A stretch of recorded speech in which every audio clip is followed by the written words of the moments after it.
Hi everyone. Here is the class, the basic of computer. Let's go ahead the lesson about how to use the mouse and keyboard.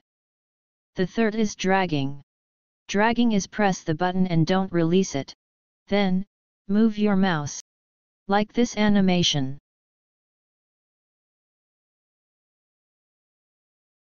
Now, it's the practice time.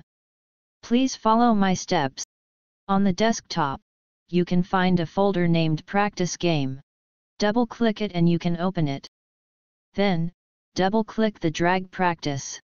You will see this, and you can start to play and practice. Therefore, how to play? Let me show you. You can find a turtle here on the screen.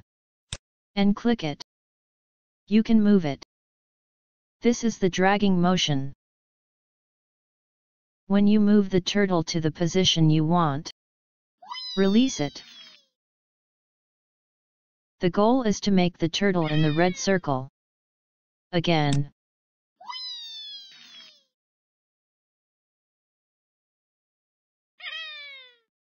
If you want to learn more, please check the next video.